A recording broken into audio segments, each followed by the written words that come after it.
Isn't doing till, There might be a question. Good morning. good morning. Good morning. I'd like to call the Door County Board of Supervisors meeting to order on Tuesday, June 28th at 9 a.m. Would you please rise for the Pledge of Allegiance?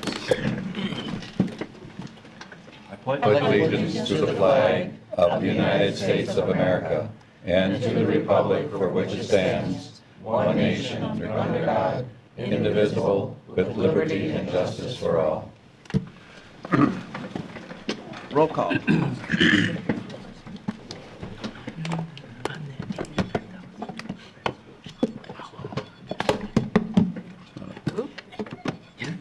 Hold on. It's not happening. Okay, what did I not do? Is that not working? Nothing's happening. Nice start, Barb. Give this to Kathy.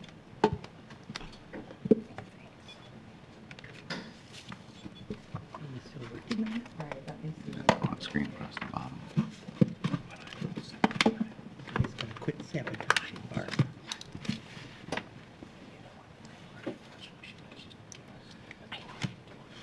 I think she did the.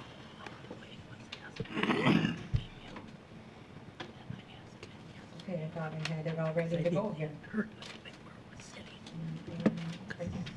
Well, let's just start without it.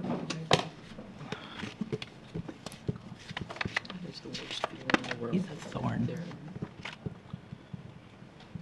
Do you get up pretty early? That's what I did. Is it still on slideshow, Barb? That might throw it off. I don't have it in the, Oh, okay.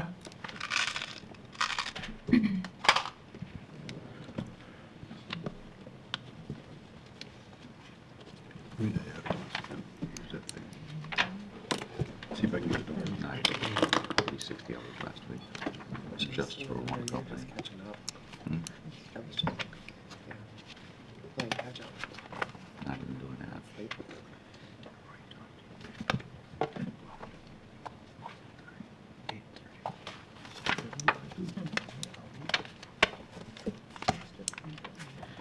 He said, yes, I'll change the date there. Let's be in vote mode. Another meeting. I misunderstood. All right.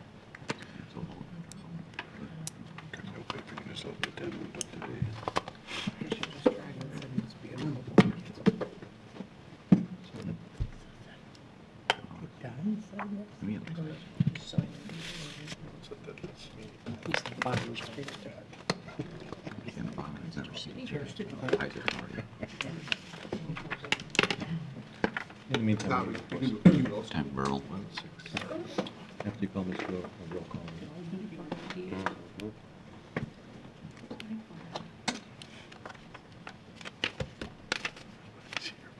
I went through this with Bill too. I'll work that. Of course, they'll be in it.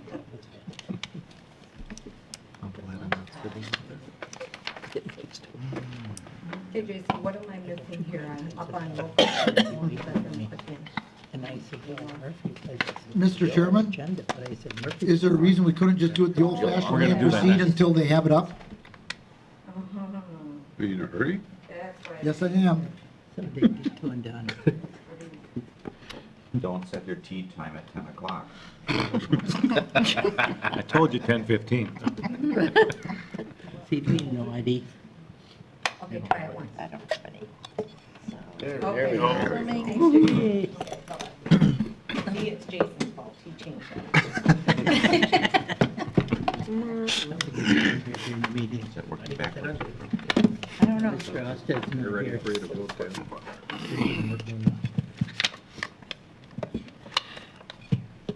Okay. We have 20 present, 1 absent. Presentation of the agenda. So moved. Second. All in favor? Aye. Who did this one? Dave. Dave. And a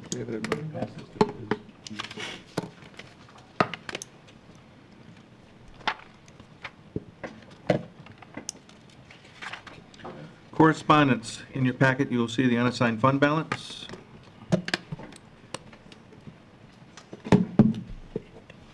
Public comments. Anybody care to make a public comment?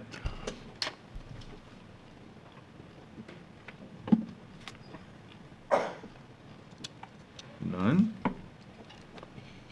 Administrator's monthly report. Just really short, I just wanted to give a quick update. Rayanne is here today, she's going to do a presentation for us, so if there's any specific questions. But obviously, if you can imagine with the Affordable Health Care Act, and obviously there's another item here on Hipaa, there's a whole bunch of things that we're trying to do, and just in terms of making sure we're meeting compliance. So one thing that we will be doing for our health insurance, because we're going to be going through our, looking at our insurance program and stuff like that, what changes we're going to make. But one of the things we're also going to do this year is called like a dependent audit. And so what we do is we just make sure who's our insurance can be on our insurance, would be the best way of saying it. It's something that we should normally do about every 3 years. So if you do, and well, I have a department head meeting this week, so I'll explain it to the department heads and we'll let the employees know. So it's not anything that's obtrusive or something like that, but it is something that's in terms of doing an audit. So if you would hear something about that, I just wanted to let you know that that's one thing we'll be doing. We'll probably be starting that in August, and that should be done sometime in September, and that would be something that would eventually go through the risk committee when we look at all of our insurance and that's how we're doing as far as compliance. So I just wanted to let the county board know that. So if there's any specific questions, I'll maybe defer them to Rayanne when she comes up and does her presentation. So that's it. Okay. Minutes of the May 24th, 2016 regular meeting. Move to approve. Second. Biz. Any additions, corrections, deletions, grammatical remarks, other errors? Not, all in favor? Aye. Okay, biz updates, resolutions. Statement of project intentions for Door County Chairline Airport. Dan? I'll make a motion to approve and explain it. Second. Well, Keith isn't here right now, but what this is just a plan on what could be done at the airport in the next number of years. And it sets us up for getting grants and money from the federal government and from the state government. It's just a plan right now. Anybody got any questions? All right, we'll do a voice vote. All in favor? Aye. Opposed? Carried. Adoption of Door County's hazard mitigation plan. Joel? The motion to approve. I'll second. Is Dan here? He can Dan's do right this way here. better than me, although I understand it. Dan's right here.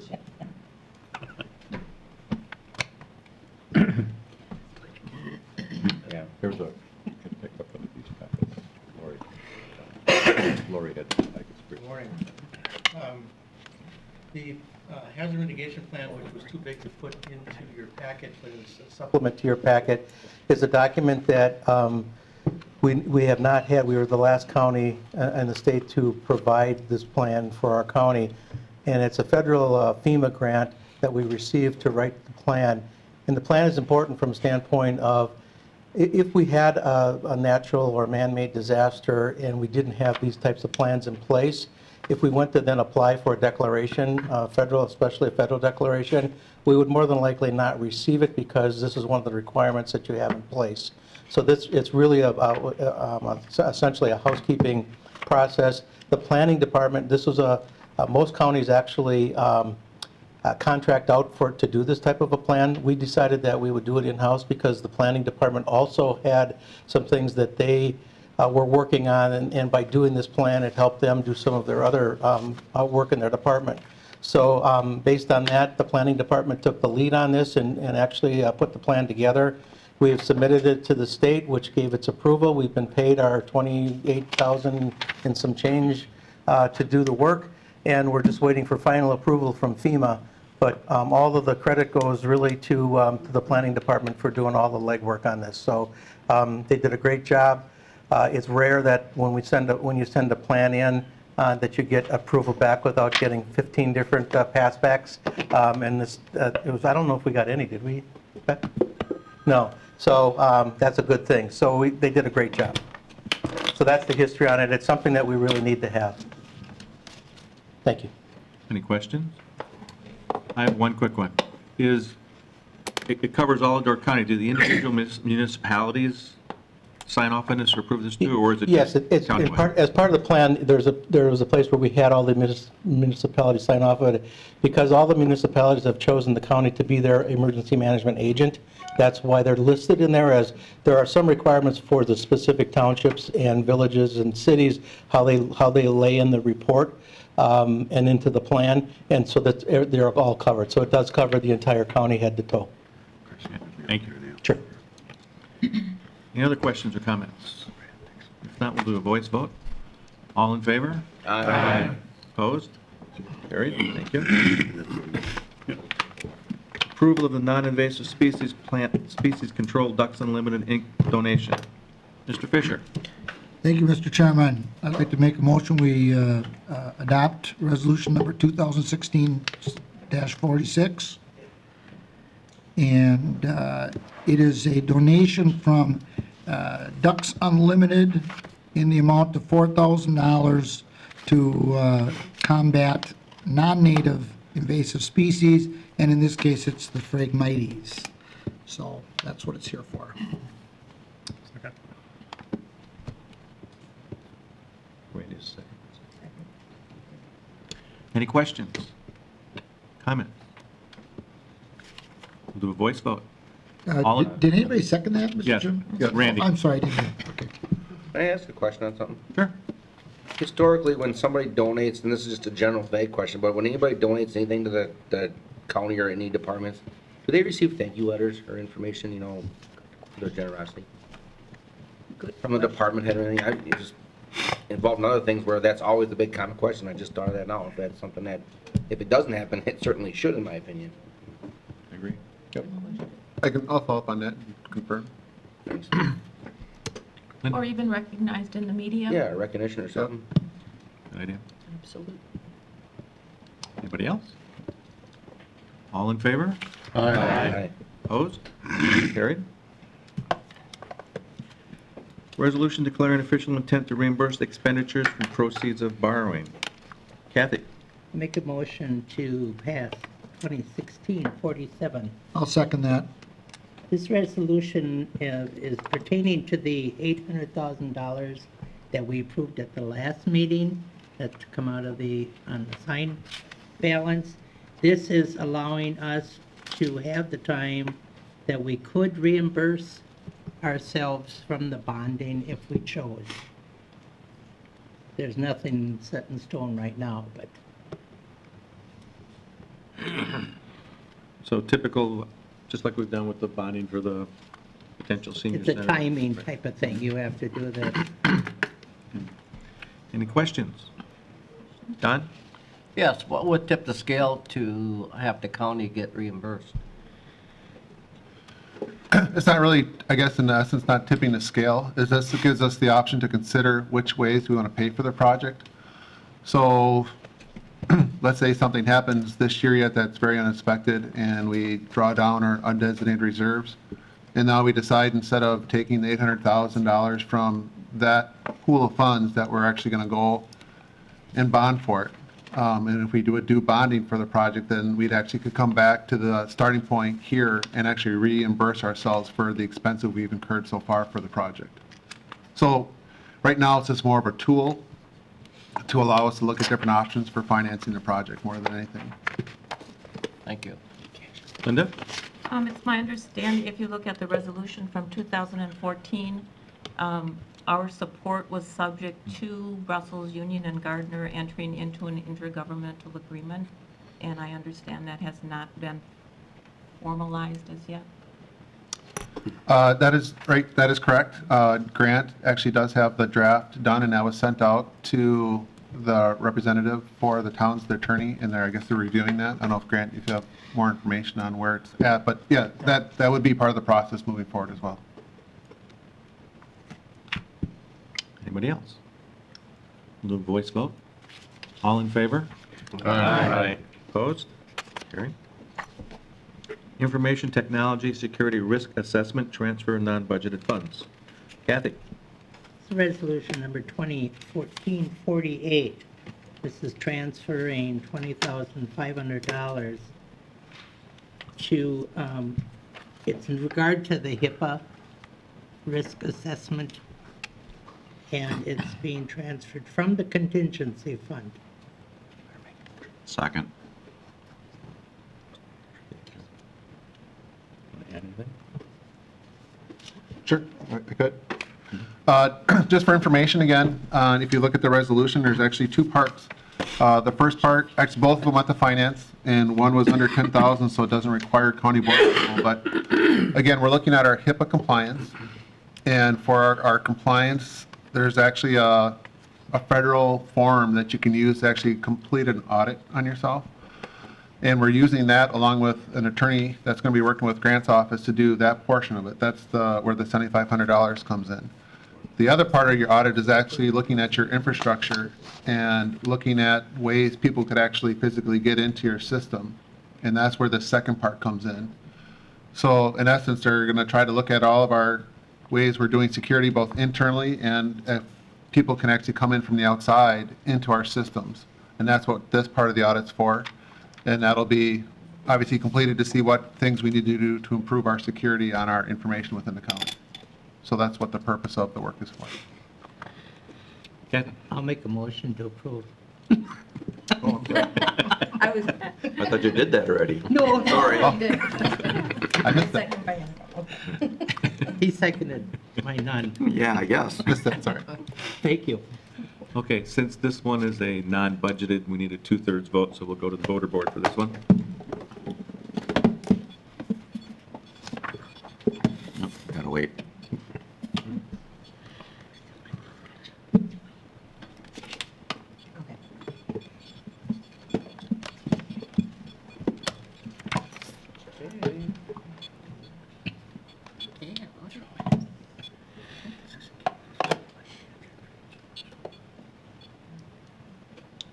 That has passed, 20 yes. One absent. Yeah.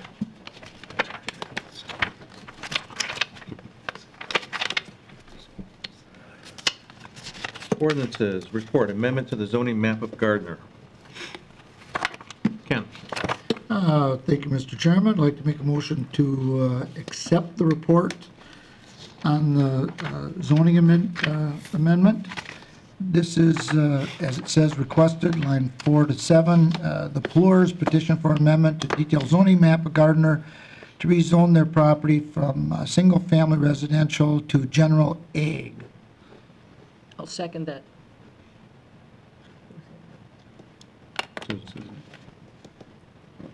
Ken, it says, Yeah, I thought it was. from SF20 to general Yeah, ag, backwards. and that's a small estate, or what? Small state, correct. No, they wanted it, we made an amendment, yes, from general ag to small estate. And I'll explain that when we get to the 2016-11. Okay. Any questions on the report? Linda? Would you have discussion now, or would you wait until the motion is pending for adopting the actual amendment? When we adopt it, because this is just a report, would be my take on it. I would agree. So does Grant. That's what counts. There was head shaking. Okay, so we'll do a voice vote on the report. All in favor? Aye. Opposed? Carried.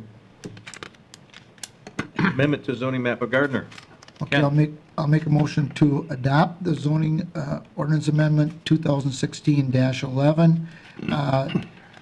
The Ploors came and wanted a general, I'll second that motion. thank you, general ag. And the reason was so that horses could be kept on the parcel. And there was a good amount of discussion on it. So what we, as a RPC committee, did was change it from general ag to, what is it again? Estate, small estate. Small estate allows the applicant to still have the 2 horses they wanted to have on the property, but did not open it up for other farm animals. So that was the reason for the change. Any questions? Linda? Well, horses are beautiful animals. I have nothing against animals. But the property is zoned SF20, and that is residential in a shoreland district. I did a little research, talked to several people on this, and although there's nothing in writing, the neighbors along the shore have sort of a gentleman's agreement that that area would remain residential. And so to respect each other's property and interest, that, like I said, they have this gentleman's agreement. There might be something in writing on one of the deeds from a while back, but I have not seen that.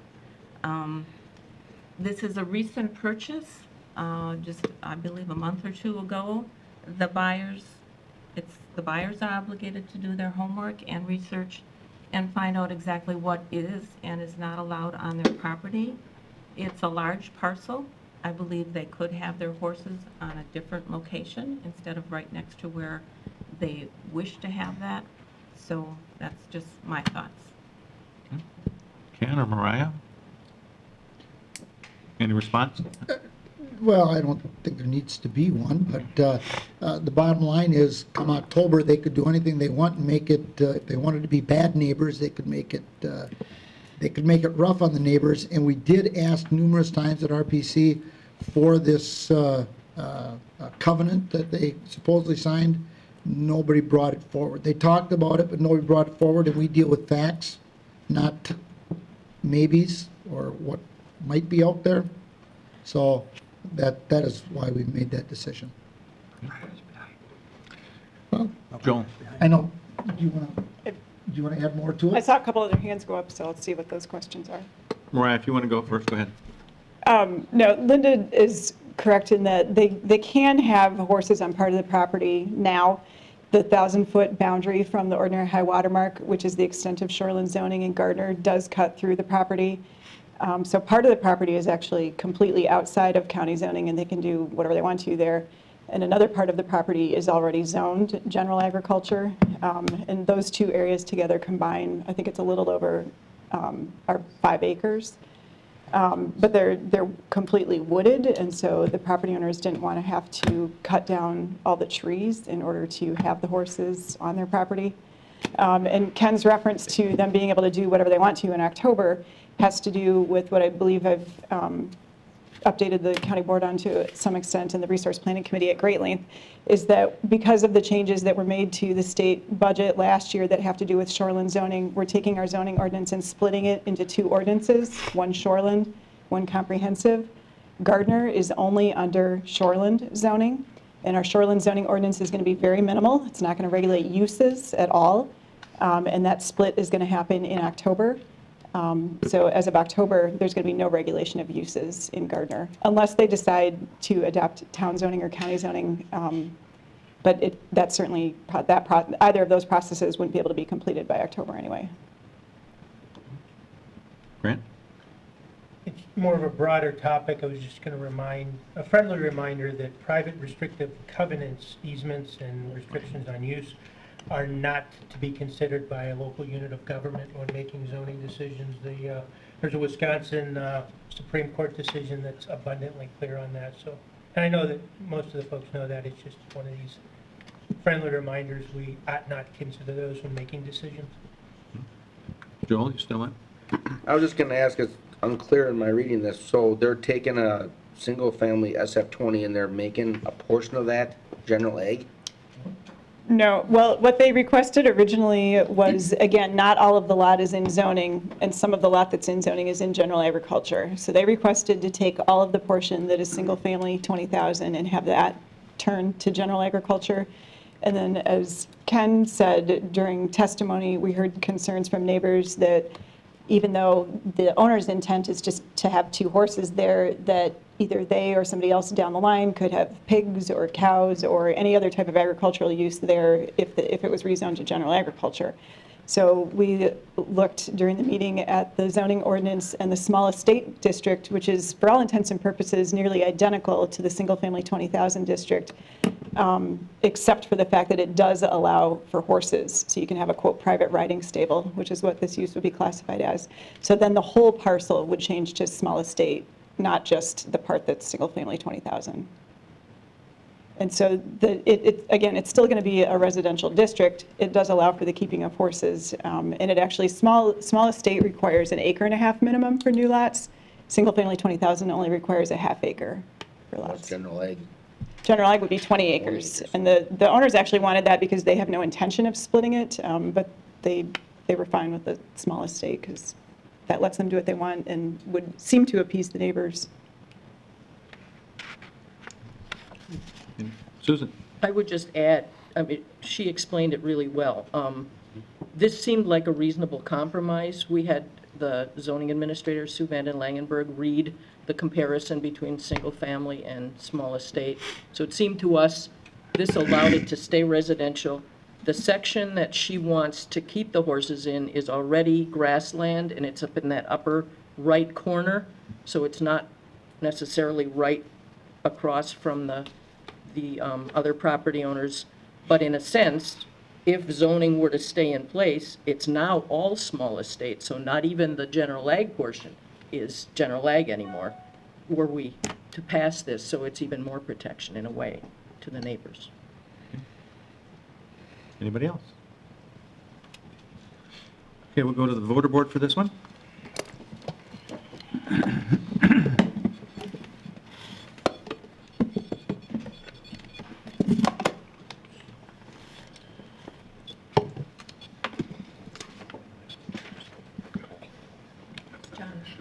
Want to be the last one of these things, just to... Cook is the last one. That has passed on a vote of 19-1. Special reports, right on time. County Health Insurance, overview of self-funding and plan design, rate and claims history. Kelly? Good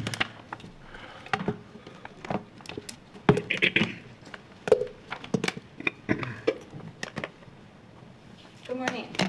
This morning, Rayanne and Tim from the Horton Group, our health insurance consultants, are going to give you a broad overview of fully insured versus self-insured and talk about our health plan and kind of where we are right now currently. And it also will give you an opportunity to ask questions if you have any. They do have a PowerPoint. It's on the key drive, so Barb can pull that up and I will turn it over to them. I'm just going to do a brief introduction of my colleague, Tim Deaton here. We've been working with the County of Door for several years, and today we wanted to bring a broad overview of the way and the methodology that the county is insured right now, which is partial self-funding. Talk about that a little bit. Please feel free to stop Tim at any time and ask questions. And then I'm going to take the county board through a history of the last several years of where we've gone with the health insurance products and features up here, and then talk about strategic planning and how we're going to move forward. So thank you for your time and attention today, and again, just stop us and ask questions anytime along the way. Thanks. Tim Deaton.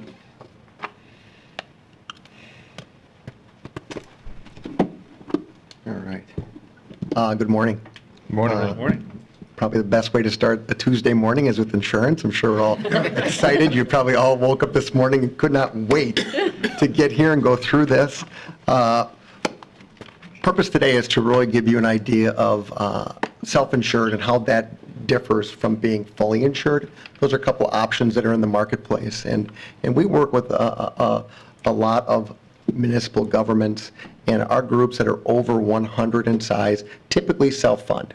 And we'll go through a presentation that kind of introduces self-insured versus fully insured and the advantages and maybe some pitfalls. We'll also go through a history of Door County's cost and plan changes that we've made to make sure that your cost is competitive and also the benefits are competitive so we can attract and retain talented employees. How do I move forward here? The next. Oh, next. Okay, thank you so much. Maybe I should have pre-prepped this one. Health insurance in a real simple formula. You know, this is pretty simplistic. Our total cost is really unit price times utilization. So it is the number of units that we receive in healthcare and then that unit cost. So the only way that you can really reduce cost in healthcare is that you utilize services less or you pay less for services.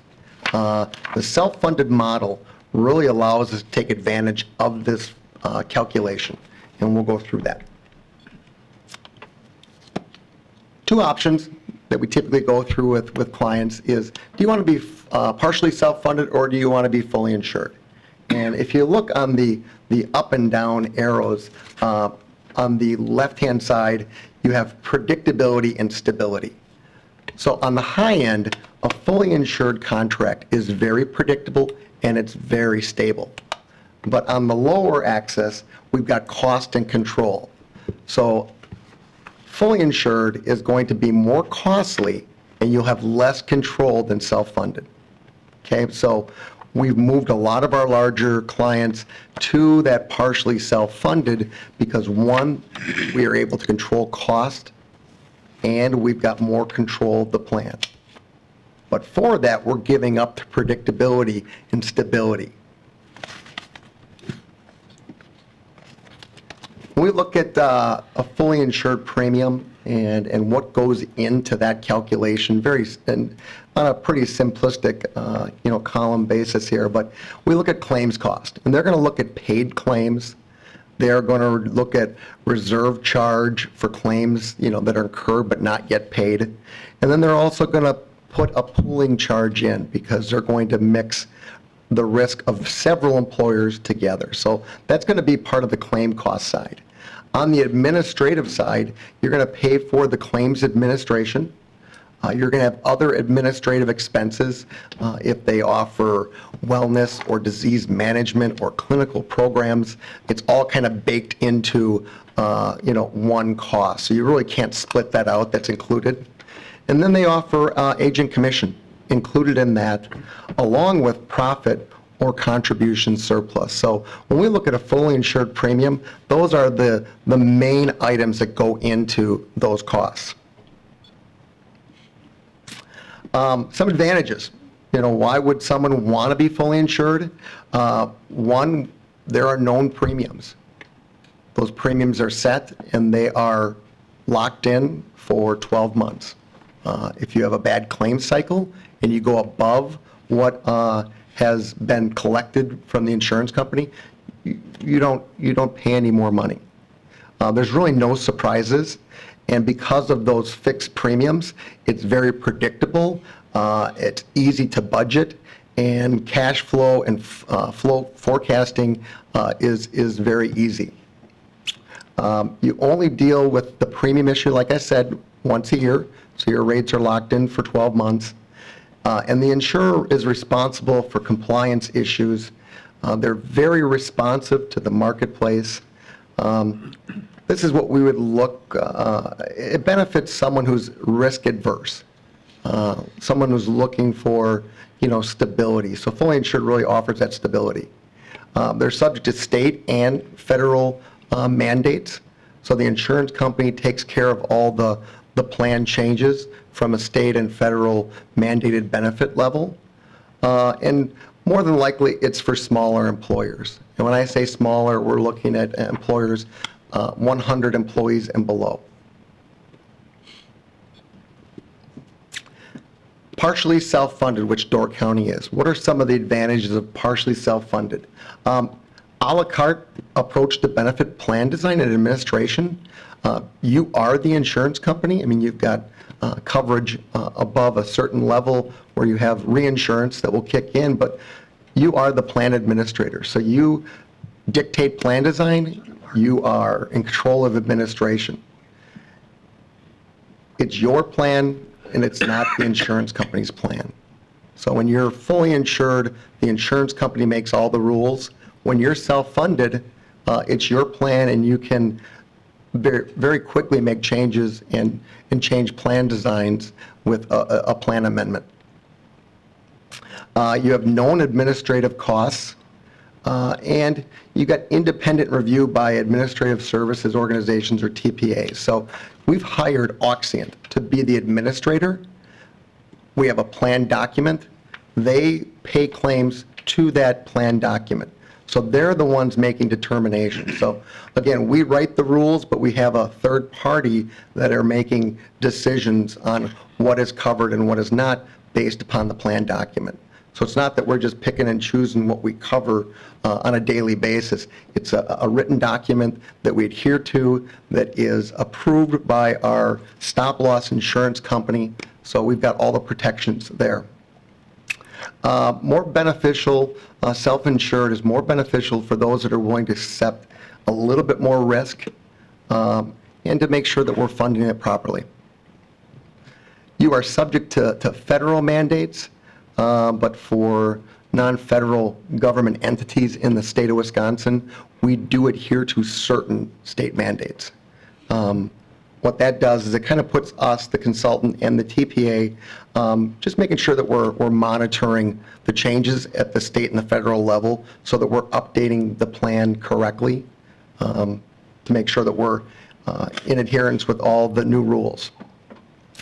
More likely for larger employers, again, using that 100 employee threshold, most of our clients at 100 employees and more are more apt to look at partially self-insured as a funding option for their medical and RX benefits.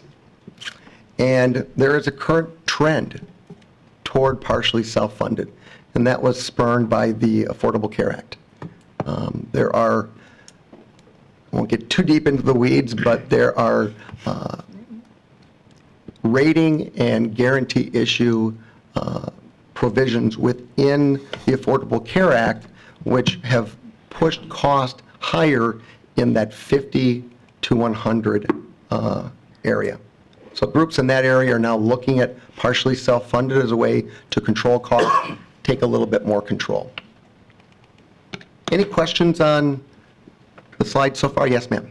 Can you suggest a state mandate that we don't have to do Well, because of it? one that comes to mind, and I'm sure there's others, but the state wanted all fully insured plans to cover TMJ, you know, the clicking in your jaw. That was one state mandate that was not, you know, for non-federal government entities. Yes, sir. Does a plan or this plan cover pre-existing conditions? Yes. And so my second part to the question is, aren't there new regulations coming out in 2017 as far as insurance is concerned with the Obama Affordable Care Act? The only one that is, I guess, yet to be determined is the Cadillac Tax, and that was going to come out in 2018, but they've delayed it till 2020. Bipartisan support to kind of get rid of the Cadillac Tax.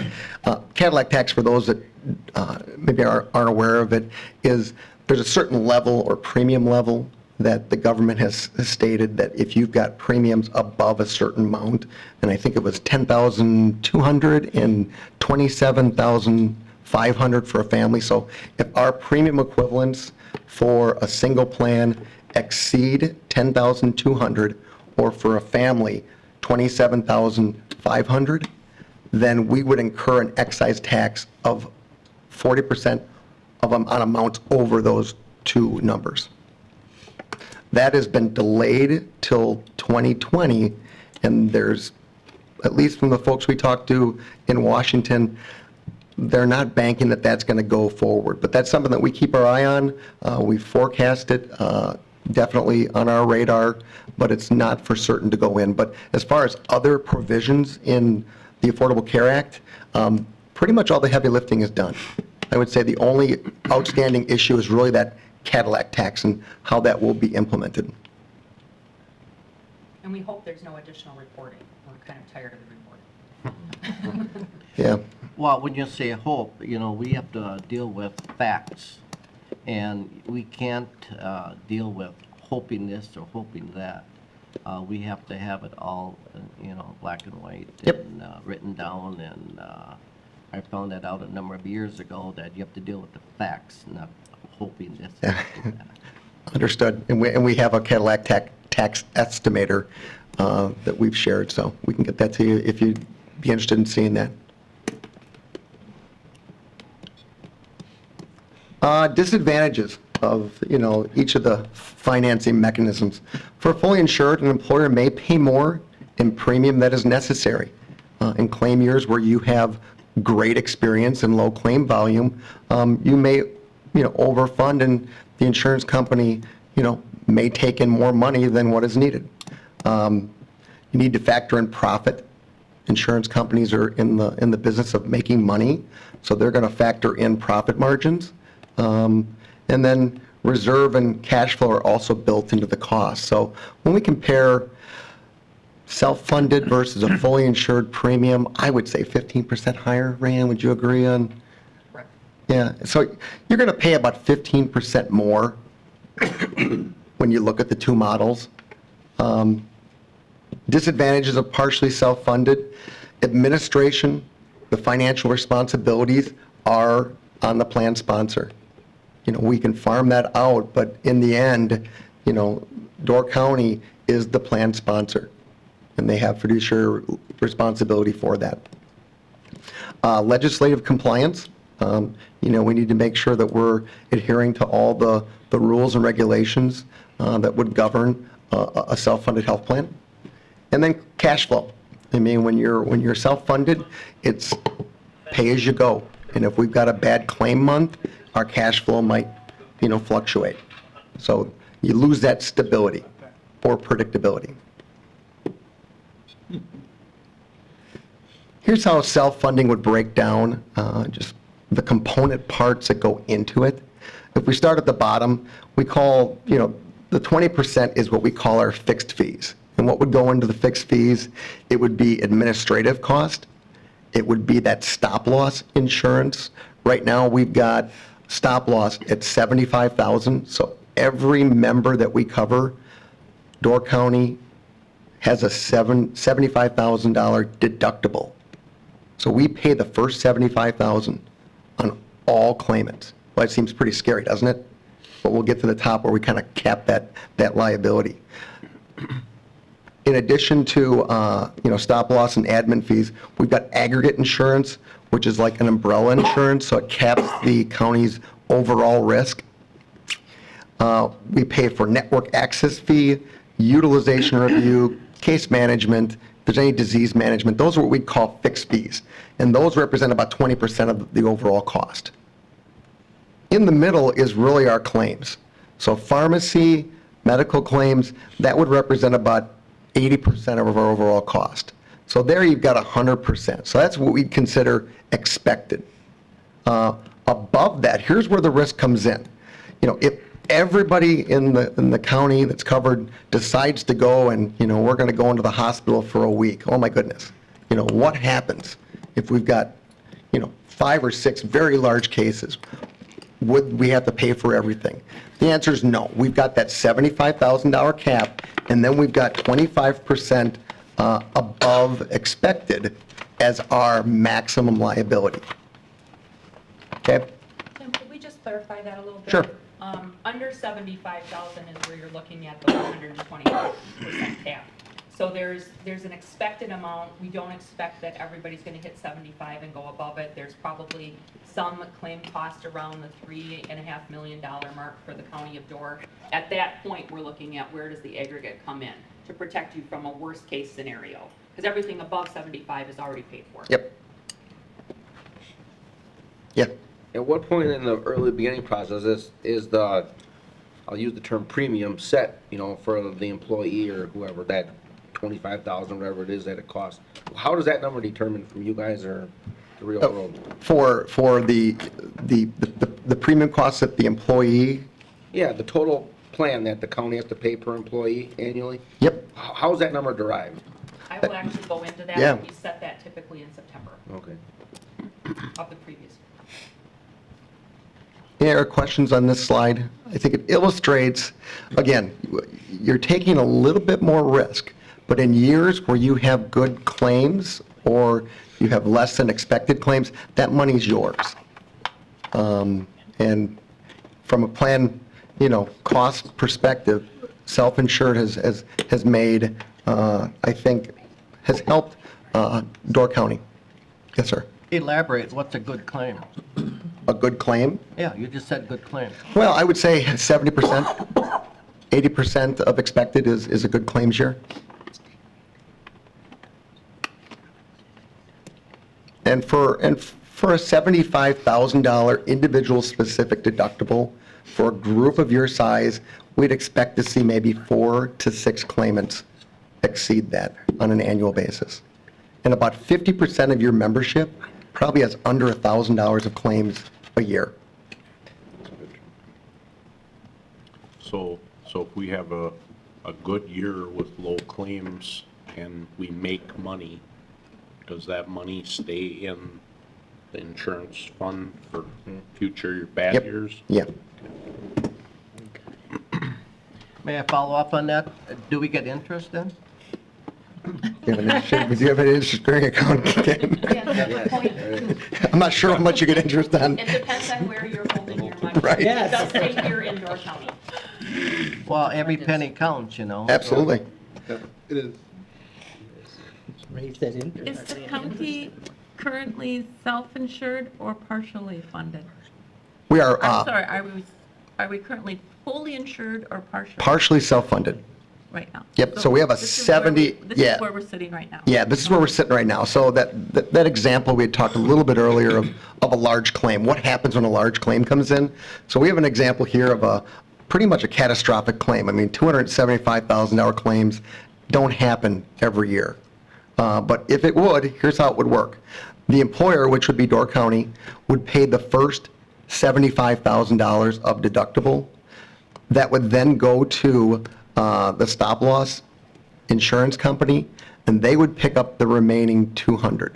So we would fund the initial $275, we would get reimbursed $200,000 from the specific stop-loss insurance company. And as Rand said, only 75, because that's what our deductible's at, would apply to that aggregate, that 125% cap. Yes, sir. Is the 75, if you increase that to 100, does your premium go down It does. substantially, or? Sometimes yes, sometimes no. But your budget goes up. So what we've done year over year is we've looked at increments in the stop loss, increasing it by $5,000 at a time, and looked to see how many repeat claims we're gonna have at more than 75. So if the liability that the county would be accepting, for example, at 85,000, an extra 10,000 on 5 claims, just to keep the math simple, isn't worth 50,000 in a premium reduction, we would probably recommend you not increase. So we're trying to manage to a fiscal responsible budget, because in years past, when I first started with working with the county in the early 2000s, we were at $110,000 for specific stop loss. And we had some years where if you had 10 claims, that was $1 million out of the coffers, and we didn't have large reserves. So we've steadily kind of brought that down as the claims expectation has gone up. And that 75,000 wasn't for the plan, that was per employee or family or? Per member, per member. So I mean, it's if you took your 300 people and multiply it by 75,000, that's a big number. But remember, we're capped on that 125% of expected claims. So you don't have that big liability. It is a scary liability. And like I said, those that exceed, we'd expect probably that 4 to 6 range would, exceed 75 on a given year, and that's an actuarial projection. Any questions on how, a large claim would work and how it would come back to you guys? Okay. Priorities of the employer and the employee under a self-insured, partially self-insured plan.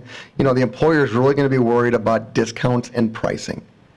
Are we using the most efficient network? Are we paying the providers, are we maximizing the discount that we're paying providers? Do we have enough access on not just quality, but on quantity? We want to look at benefit design and also utilization management, because every claim that we can avoid, or every claim that we can, move to a more cost-effective treatment protocol is saved money, and truly a penny saved is a penny saved. And then effective administration, making sure that we're administrating the plan efficiently and effectively. What's the priorities of the employee is, I think they're concerned about access. Do I have access to quality care? Do I have access to providers in my area? You know, what is my net cost? What is my out-of-pocket? What do my benefits look like? And then I'm in control of where I go within my plan. We have in-network and we've got out-of-network benefits. So depending upon where care is received, the benefits may change, but the employee is in control of that.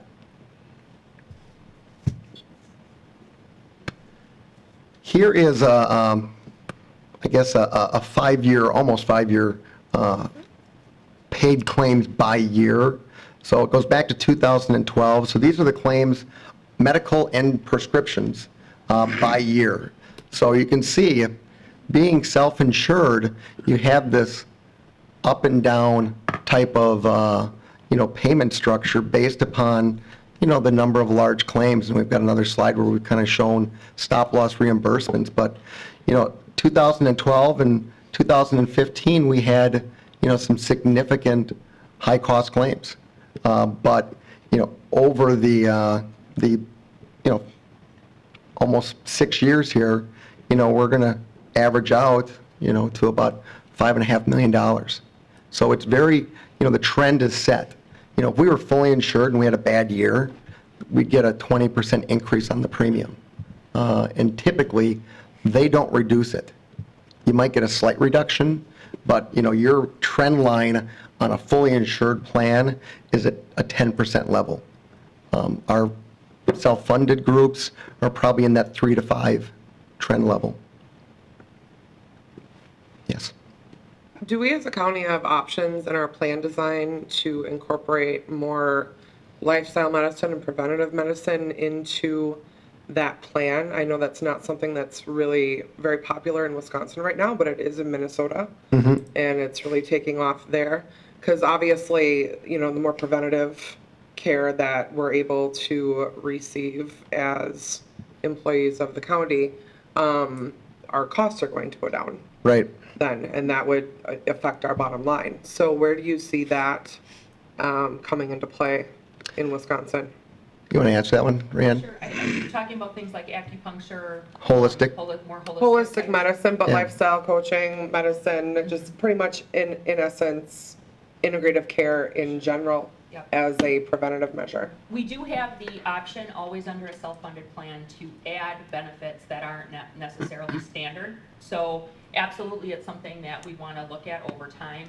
The one that has typically come up in the past here in Wisconsin and in a lot of counties has been chiropractic maintenance. And because chiropractors are a state mandated benefit, and it's one that we as a self-funded non-federal governmental entity are subject to, we can't put any limitations on that. So we used to, for example, before the Affordable Care Act, we used to have 25 visits a year, just go for whatever you need to go for, maintenance or, to better your condition. Now, because it's considered a spinal manipulation and it's considered in the therapeutic unit, we have to make it medically necessary, or the plan just would never be able to have any limitations around it. So other types of holistic type medicine or integrated medicine, yes, we can absolutely look at, but we have to watch those structures so as just not to open up the plan to a lot of potentially unnecessary costs. I guess I'm more comfortable naming it preventative medicine rather than putting it under the holistic medicine realm. Something like chiropractic, for instance, most of the time people aren't even using their benefits for that because the copay for chiropractic is, or because the fee for chiropractic is less than a copay. So, at least in my experience. So, I think it's important to be looking at other models that are being used in other states too, because we're a little bit behind the times in Wisconsin in that right now. And that could be affecting our bottom line as a county. I would agree. Yes, sir. What, if any, do the employees who are insured, what type of input, if any, do they have as far as the benefits? Have we done any surveys, Kelly? No, not recently. I mean, since Act 10, when you know, the whole union negotiated benefits went into play. I guess municipal governments are not subject to union negotiated benefits. So I guess the question is, I think we're open to hearing from employees. I don't know if we've surveyed them or done focus groups. We haven't surveyed the employees, and if we can re-answer that in just a couple of minutes, I'm going to give you a history and tell you where we are and why we're here, and then that may give you a little bit more perspective on just the minimal changes that have been made over time that have felt pretty significant to the employees. The county had a 7-year labor agreement, which did not end until 2013, so we've just started to make plan changes off the union agreement. So changes do come to the attention through HR, through various other departments, to the risk management committee, and we've certainly evaluated where those needed to go, but we've been a lot of times more looking at budget, because it's only been in the last 2 to 3 years that we could make plan design changes that weren't union negotiated. I just feel that from my own perspective is that the employees themselves should have some input into what type of insurance that they are going to be dictated to get to make it fair.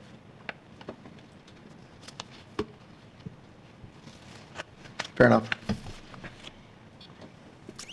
On a per employee per year basis, so again, that same time frame, this is what our costs look like on a per employee per year basis.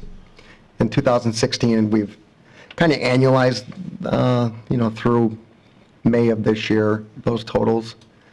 But overall, I mean, you can see that on a per employee basis, the ebb and flow of each year, but in good years, you're down almost $3,000 per employee. So that money stayed within your reserves. We budget to a number, and if claims are lower than that budgeted number, that money stays for reserve, that rainy day fund. Again, just kind of shows the trend that, over a 4 or 5 year period, self-insured, partially self-insured, is going to have a lower trend line, and you're going to have lower costs because you've taken out all the insurance companies' profitability. You're keeping money in good years, and you've got protection in years where maybe you've had a tough claim cycle.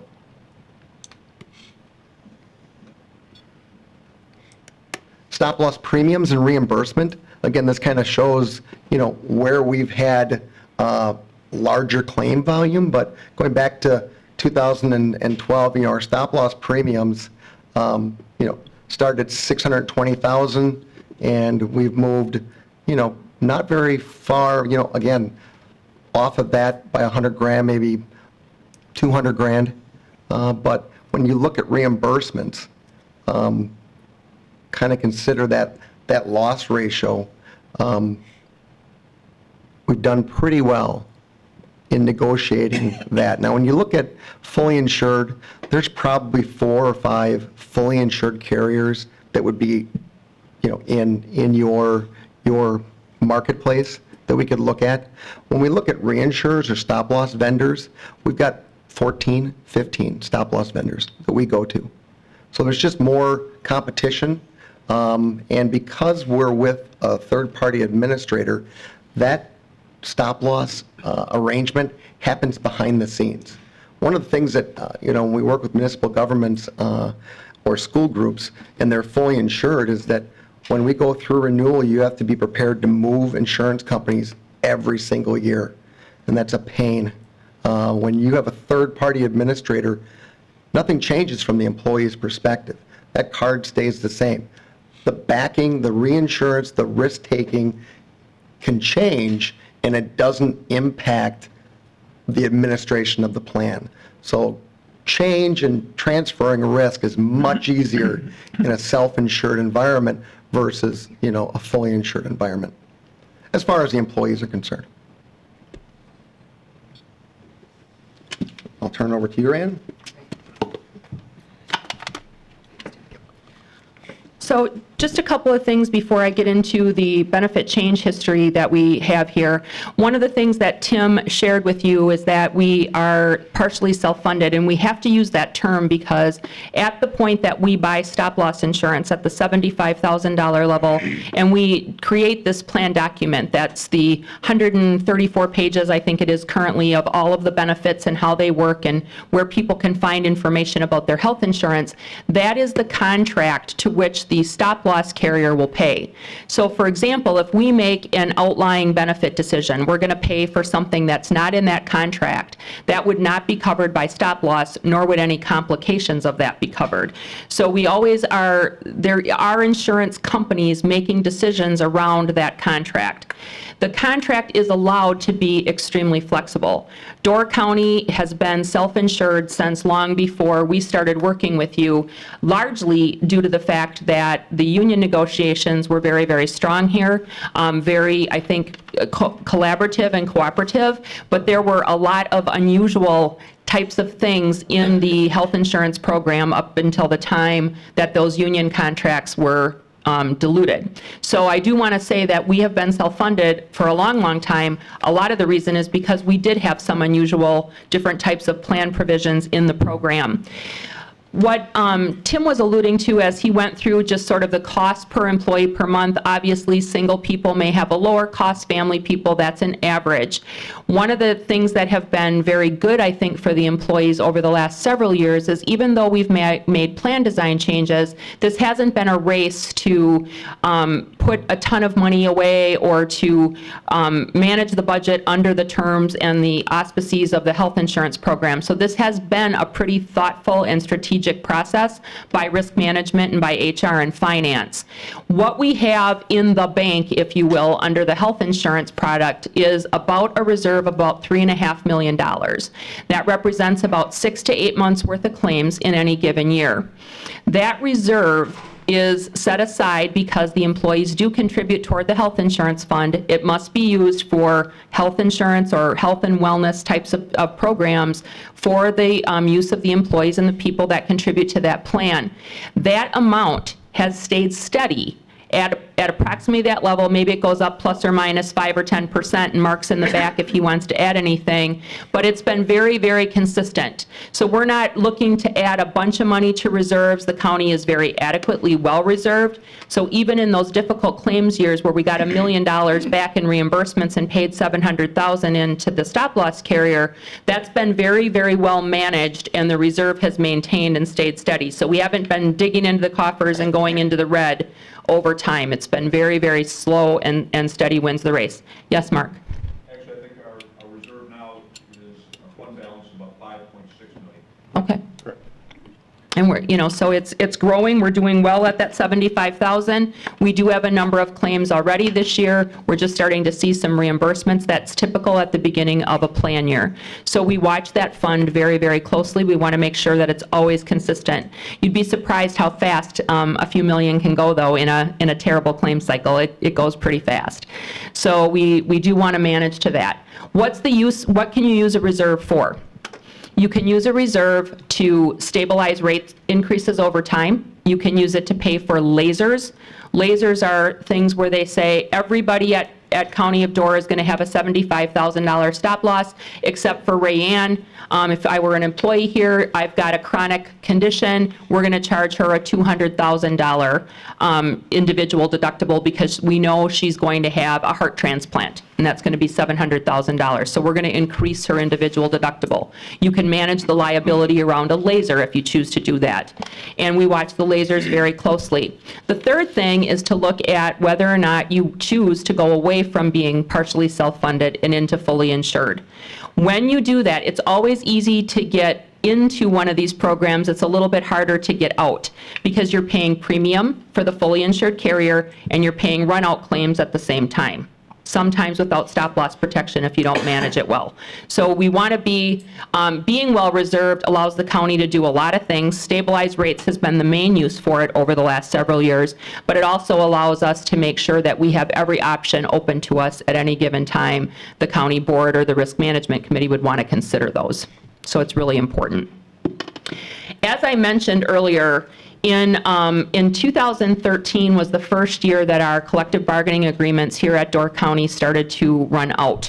We had a long-term contract. It was about 7 years, and it ended in 2013. Obviously, this was post-Act 10, and this was not what I call a race to the bottom. Again, we made benefit changes very methodically. So in 2012, even with a union contract in place, we had about 2/3 of the county employees covered by union contracts at the time.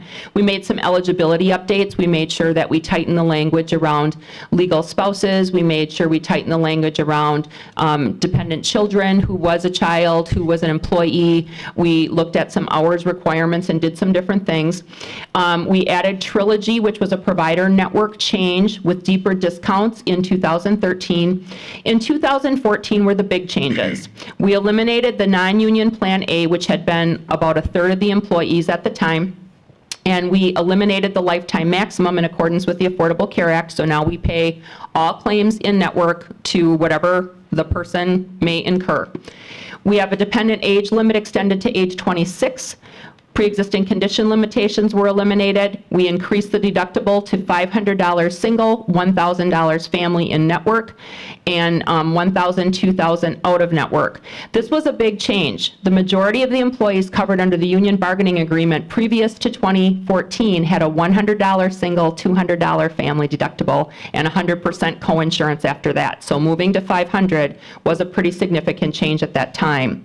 We changed the coinsurance to 90%. Previously, it had been 100%, and the out-of-pocket limit is $5,000, which means that 10% is $500 single. It was doubled for a family. We increased the office visit copay from $10 to $20, emergency room change from $50 to $100. We added a separate tier for specialty prescriptions, and we added a maximum out-of-pocket in accordance with the Affordable Care Act of $6,350 single and $12,700 family.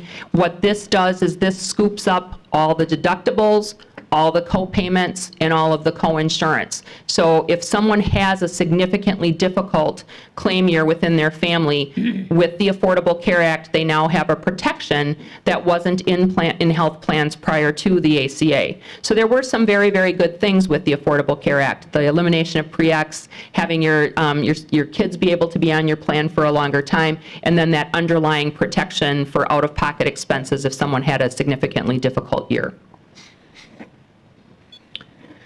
In 2015, we added just a little bit more coinsurance, and we eliminated a separate out-of-pocket for prescription drugs and combined those. And then in 2016, we had some updates in accordance with the Affordable Care Act with respect to full-time, variable hour employees, breaks in service, et cetera. We added all the lactation counseling, some routine testing, all of the different things that had to be covered was updated and changed. And that literally at this point is the total of what we've done over the last several years. As I mentioned, some of these changes may seem relatively minor when you start to consider maybe what your own health insurance looks like, where you may work, or some of the things you've heard about. But for Door County employees, some of these changes were fairly significant. As I said, you go from a $100 to a $500 deductible. That's some decent out-of-pocket change that you weren't seeing before.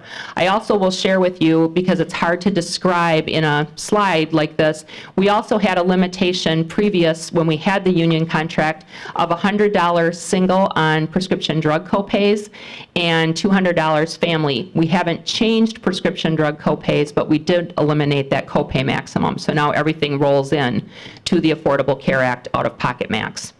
So copayments have increased. The amount of people that may encounter them, they pay a little bit more often as we've gone through. This has been, again, slow. What can we do? And the changes have not been just change for change's sake. It's been a thoughtful process to say, we want people to stay out of the emergency room. We've made urgent care and an office visit the same cost, so people go to walk-in clinics, they go to some other things. We'll be looking at potentially adding telemedicine in 2017 so that people have the opportunity to Skype with doctors. You'd be surprised how many people like that. I'm a much bigger fan than I thought I was going to be. You'll, if you want to hear more about some strategic changes, I would invite you to come to the next Risk Management Committee meeting after the July 26th county board meeting, where we'll be doing a deeper dive into ultimately the menu of things we'll be looking at and talking with the board with regard to 2017. And we will definitely look at Minnesota's example and see what we can look to at least recommend. Questions on anything, the audit, why you're self-funded? I really, really appreciate your time, and so does my colleague. Thank you for having us. Great. Thank you very much. Appreciate it. Thank you.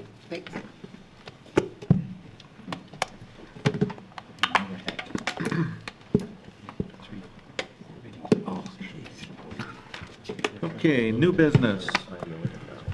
County Administrator 2016 Performance Evaluation. Hard to believe it's been a year already. Right?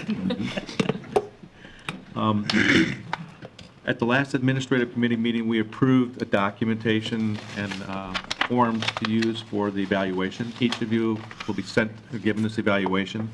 After today, it'll be sent to you as an email attachment. If you would like a hard copy attachment, contact Kelly. She will mail one to you physically, so you can have it. We're asking that you complete the evaluations and return them no later than July 31st. They'll all be turned in to Kelly directly. And then all evaluations will be reviewed by the Administrative Committee once we receive them. I think once you see the form, it's pretty self-explanatory. If you have any questions, you can contact myself or Kelly directly. There are 3 parts to the evaluation process that we'll be doing. The first one will be department head evaluations. Department heads will evaluate Ken, our county board evaluations, and we'll also do community outreach. The City of Sturgeon Bay, DCECD, Sister Bay, Egg Harbor, Visitors Bureau, and United Way have been chosen to receive these evaluations, also given interactions and work that Ken has done with those groups. So, any questions? Is this an annual thing? Yes. This is the first annual. Is this going to be annually at this particular time as well? Yes, it would be approximately this time each year, yes. Any questions? If you have questions after you get the form or after you see it, feel free to contact us. Oral committee reports. Any oral committee reports this month? Susan? I just want to let the legislative committee committee know that there will be no meeting in July. Anybody else? Don? Yes, I just want to remind everybody that there is a CATS meeting tomorrow at 9 o'clock. Review committee minutes. Anybody would need to review it? Vouchers, claims, and bills. I know you went through each one of them with a hair-tooth comb. I understand. Announcements. The next regular meeting is July 26th at 9 a.m. Mr. Fisher. Mr. Chairman, if there's no further business to be transacted, I'd like to make a motion we adjourn at this time. Second it. All in favor? Aye. Aye. Thank you, everyone.